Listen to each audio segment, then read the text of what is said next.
ایک وقت ایسا آیا کہ اللہ تعالیٰ نے حضرت ابراہیم کو بہت زیادہ مال عطا فرمایا. اتنے اونٹ گنے نہیں جاتے، گائیں اتنی زیادہ کہ شمار نہیں ہوتی، بکرے بکریاں اتنی زیادہ کہ شمار، بہت زیادہ مال اللہ نے عطا فرمایا. اور ابھی کچھ عرصہ پہلے آپ پیچھے جائیں نا تو جو لفظ مال تھا وہ روپے پہ تو بولا ہی نہیں جاتا تھا، وہ جانوروں پہ بولا جاتا تھا. بہت زیادہ مال اللہ نے دیا، بکریاں، گائیں، اونٹ، بیل، بڑا کچھ. تو رب کریم نے فرشتوں سے فرمایا کہ واتخذ اللہ ابراہیم خلیلا، ابراہیم میرا دوست ہے. تو فرشتے کہنے لگے یا اللہ جسے اتنا کچھ دیا جائے اس نے دوست تو بننا ہی ہوتا ہے، تو نوازا ہی بڑا ہے، اتنا مال، اتنے کھیت کھلیان، اتنا کچھ. اللہ کریم نے فرمایا جاؤ آزمائش کر لو، امتحان لے لو. فرشتہ امتحان لینے پہنچ گیا.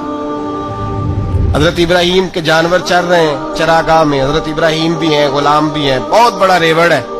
آپ تشریف فرمائے. ایک فرشتہ آیا تو کھیت میں چھپ کے بیٹھ گیا اور بلند آواز سے کہنے لگے سبحان اللہ والحمدللہ ولا الہ الا اللہ واللہ اکبر. اب وہ حضرت سیدنا ابراہیم علیہ السلام کھڑے تھے تو وہ کھیت میں بیٹھ کے تسبیح پڑھنے لگا سبحان اللہ والحمدللہ ولا الہ الا اللہ.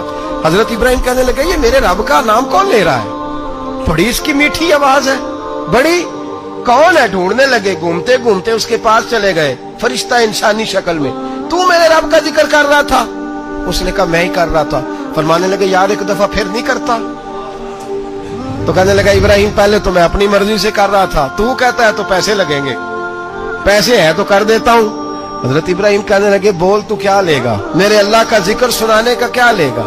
کہنے لگا جتنی بکریاں آپ چرا رہے ہیں ساری دے دے تو میں اللہ کا ذکر سنا دیتا ہوں. آپ نے فرمایا بس جا تیری ساری ہوئی، میرے رب کا ذکر سنا. اور پھر شروع ہو گیا سبحان اللہ الحمدللہ ولا الہ الا اللہ واللہ اکبر. حضرت ابراہیم علیہ السلام کیف میں یار پھر ذرا سنا، نا علما وچ پھسا سانو تو یار دی گل سنا سانو، ذرا دوبارہ سنا. میں پھر سنایا، ایک دفعہ پھر کہا. فرشتہ کہنے لگا بس جی آپ کے پیسے پورے ہو گئے. حضرت ابراہیم کہنے لگے چل ایک دفعہ اور سناؤ. کہنے لگا پیسے لگیں گے. تو کیا لے گا؟ کہنے لگا گائیں بھینسیں ساری میری. فرمایا بس یار اتنی قیمت، تو سنا صحیح، سارا کچھ ہی تیرا. پھر شروع ہو گیا سبحان اللہ والحمدللہ ولا الہ الا اللہ واللہ اکبر.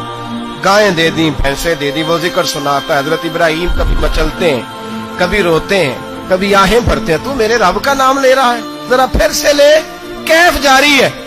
کہنے لگا بس بھائی. حضرت ابراہیم فرمانے لگے تو اور لے لے جو لینا ہے، مجھے ذکر سنا.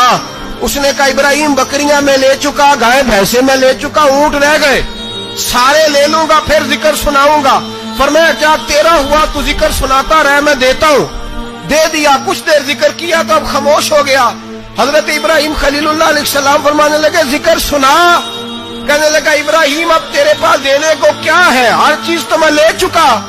آپ فرمانے لگے یہ گائے بھینسیں بکریاں چرانے کے لیے تجھے کوئی نوکر ملازم بھی تو چاہیے نا. تو اس طرح کر مجھے رکھ لے، میں روٹی نہیں مانگوں گا، کھانا نہیں مانگوں گا، تو اللہ کا ذکر سناتا رہنا، میں تیرے جانوروں کی نوکری کرتا رہوں گا. حضرت ابراہیم علیہ السلام نے جب یہ کہا نا فرشتے کی آنکھوں میں آنسو آ گئے. نبی پاک صلی اللہ علیہ وسلم نے 4 رکعتوں والی نماز پڑھائی تو 2 رکعتوں پہ سلام پھیر دیا. صحابہ خاموش ہیں سارے، چپ، ہم نہیں بولتے. ایک صحابی تھے، ان کا نام تھا حضرت ذوالیدین رضی اللہ تعالیٰ. ان کے ہاتھ ذرا لمبے تھے. تو ایک دن حضور نے فرمایا یا ذوالیدین، اور لمبے ہاتھوں والے. کوئی پوچھتا آپ کا نام کیا ہے تو کہتے نام وہی ہے جو نبی پاک نے رکھ دیا.